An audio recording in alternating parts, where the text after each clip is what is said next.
LCM ആണ് LCM വളരെ tough ആയ ക്വസ്റ്റ്യൻ സിമ്പിൾ ആയി ചെയ്യാൻ പറ്റും നോക്കാം. ഇവിടെ LP CBT 2 വെച്ച ക്വസ്റ്റ്യൻ ആണ്. The 4 digit dividend of the 21, 42, 147, 155 divided by remainder എത്ര 14, 35, 140, 98. ഈ ക്വസ്റ്റ്യനുകൾ കൺവേർഷൻ ചെയ്യണം നിങ്ങൾക്ക് 3 മിനിറ്റ് ടൈം എടുക്കും ഞാൻ പറഞ്ഞു അല്ലേ. കാരണം ആദ്യം എന്തിനാ ആദ്യം ഇതിന്റെ LCM കണ്ടുപിടിക്കുക അല്ലേ. ഇതിന്റെ LCM കണ്ടുപിടിച്ചാൽ കോമൺ റിമൈൻഡർ 21 - 14 7 കോമൺ റിമൈൻഡർ അല്ലേ. പിന്നെ ആ LCM into K minus remainder നമുക്ക് ആൻസർ കിട്ടും അല്ലേ. അപ്പൊ കേക്ക് നിങ്ങൾ വാല്യൂ സബ്സ്റ്റിറ്റ്യൂട്ട് അല്ലേ. കേക്ക് 1, 2, 3 നോക്കുമ്പോൾ എത്രയും ഈ ഓപ്ഷന്റെ അടുത്ത് ഏതാണ് പറയുന്നത് അതായിരിക്കും നമ്മുടെ ആൻസർ തന്നെ. ഇത് ചെയ്യാൻ നിങ്ങൾക്ക് എത്ര സമയം എടുക്കാം 3 മിനിറ്റ് സമയം മിനിമം എടുക്കും ഞാൻ പറഞ്ഞേ. ഇത് വളരെ സിമ്പിൾ ആയി ചെയ്യാൻ പറ്റും നമുക്ക് നോക്കാം. ഇവിടെ നിങ്ങൾ നോക്കുന്ന കാര്യം 105 അല്ലെ 105 വെച്ച് ഡിവൈഡ് ചെയ്യുമ്പോൾ റിമൈൻഡർ എത്ര എന്ന് പറഞ്ഞാൽ റിമൈൻഡർ 98 അല്ലെ. റിമൈൻഡർ 98 അല്ലേ.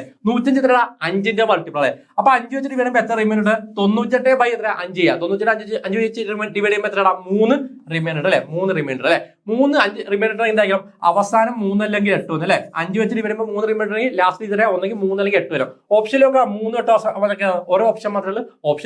ഓപ്ഷൻ സി ആണ് നമ്മുടെ ആൻസർ കേട്ടോ. അപ്പൊ ഇതുപോലെ സിമ്പിൾ ആയിട്ടാണ് നിങ്ങൾ ക്വസ്റ്റ്യൻസിനെ അപ്രോച്ച് ചെയ്യണം. അങ്ങനെ നിങ്ങൾക്ക് SSC റെയിൽവേ എക്സാം ക്രാക്ക് ചെയ്ത് ഇതുപോലെ ഇൻട്രസ്റ്റിംഗ് വീഡിയോസിനെ നമ്മുടെ ചാനൽ ലൈക്ക് ചെയ്യുക, ഫോളോ ചെയ്യുക, സബ്സ്ക്രൈബ് ചെയ്യുക.